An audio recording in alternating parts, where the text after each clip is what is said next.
Salut à tous, c'est Raven450. Aujourd'hui on se retrouve pour la suite de montage de water cooling. Donc ça y est, j'ai reçu les derniers composants dont j'avais besoin. Donc notamment le liquide, j'ai pris du Aqua Computer DP Ultra Rouge 100.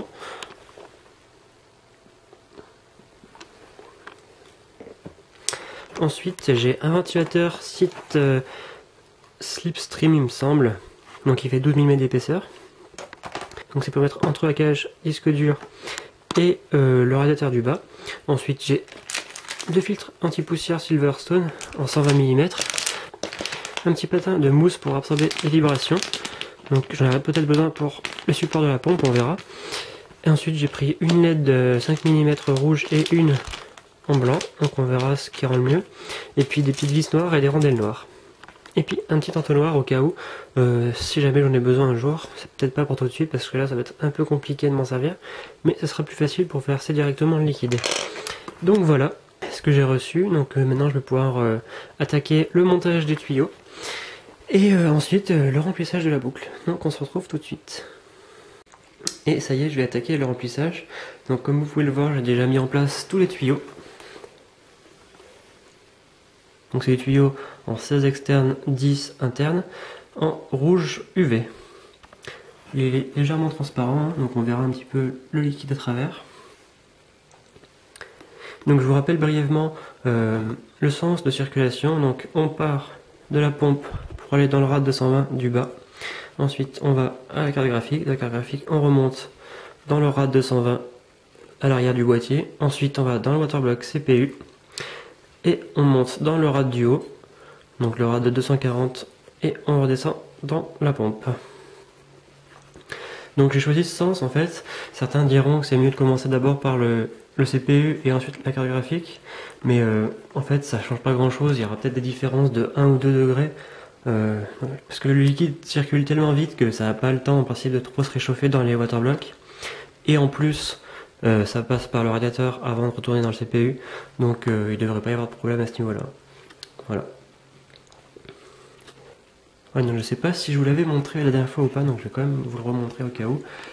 Du coup, j'ai pas utilisé le EK Unirad Holder, j'ai utilisé des petites entretoises avec mon ventilo de 12 mm d'épaisseur, donc le fameux ventilo aussi, avec un petit filtre anti-poussière devant. Là on voit mieux. Donc il sert de faire du push-pull, sachant que celui-là tournera sûrement en vitesse de rotation minimum et que c'est le Corsair qui fera le plus gros du boulot. J'en ai aussi mis une là, mais c'est temporaire je pense, parce que du coup avec la double grille, celle de l'autre côté aussi, ça fait peut-être un petit peu trop, on verra ce que je fais par la suite. J'ai également installé les LED dans le réservoir, donc je vais vous montrer un petit peu derrière. Donc en fait là j'ai mis une LED juste là, donc qui sera elle en blanc, et j'en ai installé une aussi sur le dessus. Bon là je l'ai pas mis parce que je vais devoir le dévisser pour remplir la boucle, mais en gros là il y aura une LED rouge avec les LED rouges qui sont dans le waterblock CPU, ça sera pas mal. Et j'ai fait un petit essai avec le néon UV, ça rend plutôt joli. Je vais peut-être vous mettre une petite photo dans la vidéo. Voilà, donc là vous pouvez voir que c'est quand même plutôt pas mal. Donc on verra ce que ça change après une fois qu'il y aura le liquide en plus. Et donc maintenant je vais attaquer le remplissage de la boucle, donc avec du liquide Aqua Computer DP Ultra en rouge. Donc c'est pas du rouge 100 et c'est pas du UV, mais il a quand même une belle couleur, hein, c'est bien rouge. Voilà, et apparemment c'est une des meilleures marques, donc et puis à 7 € la bouteille, ça reste abordable. Donc j'ai également préparé le petit robinet avec un tuyau qui part. Il y aura une petite bassine là au cas où il y a une fuite, comme ça j'ouvre directement le robinet et ça permet de pas aller dans les autres composants tant qu'il y a une fuite. Voilà. Donc je vous retrouve tout de suite pour le remplissage de la boucle. Voilà, donc là toujours pareil, ce que je vais faire c'est que je vais installer du papier absorbant un peu de partout, là où il pourrait y avoir des fuites. Donc là ce coup-ci il y a quand même pas mal d'endroits, donc notamment là où il y a tous les raccords, donc je vais en mettre un peu de partout. Et puis je vais remplir une nouvelle fois le réservoir par le dessus. J'avais acheté un petit entonnoir exprès mais là il passe pas, donc ça va être encore avec le petit pot en plastique comme ça. Voilà. Sinon j'avais aussi une seringue mais là non plus ça passe pas. Donc je vais recouvrir tout de papier absorbant et je vous dis tout de suite. Donc voilà, ça y est, je suis prêt pour le remplissage de la boucle. J'ai mis du papier absorbant un peu de partout et j'ai rempli mon petit flacon. Donc je vais pouvoir commencer le remplissage.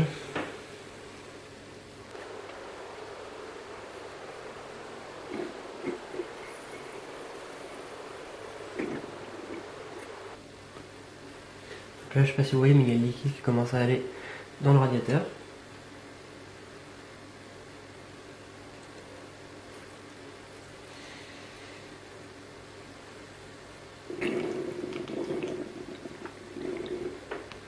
Donc pour l'instant, pas de fuite, tout va bien.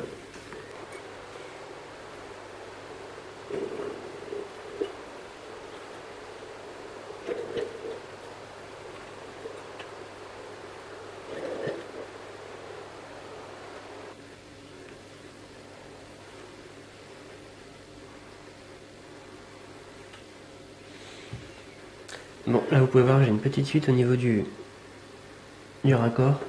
Mais c'est la même que j'avais eu la dernière fois, donc c'est toujours ici que ça fuit un petit peu là, à ce niveau-là. Parce que le joint torique doit pas bien toucher. Donc bon, je vais voir si je peux resserrer un peu ou pas.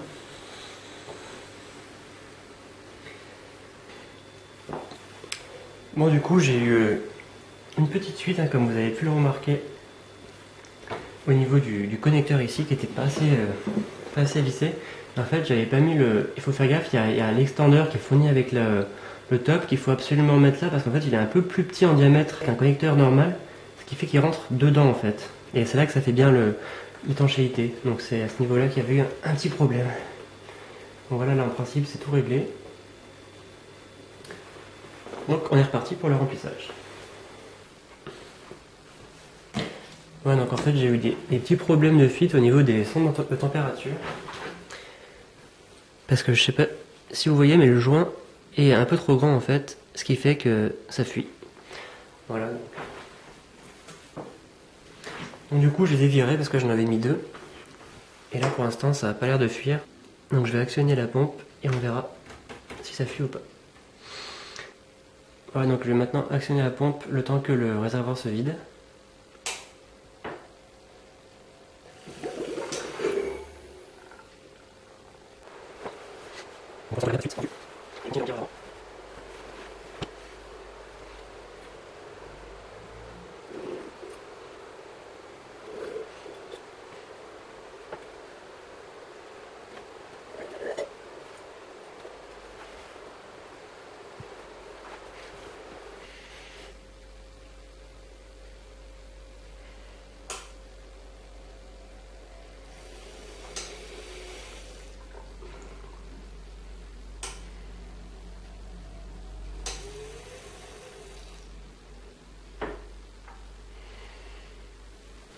Voilà, donc j'ai maintenant actionné la pompe deux fois pour vider le réservoir et toujours pas de fuite, le liquide est arrivé à peu près au niveau du radiateur du fond.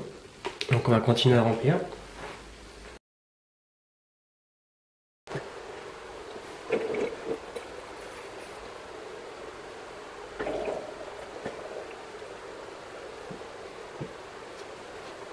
Donc je réactionne une nouvelle fois l'alimentation.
Voilà, donc ça y est, le liquide fait le tour de la boucle. Il y a encore des grosses bulles qui se baladent dans le circuit, mais bon, ça va partir au fur et à mesure.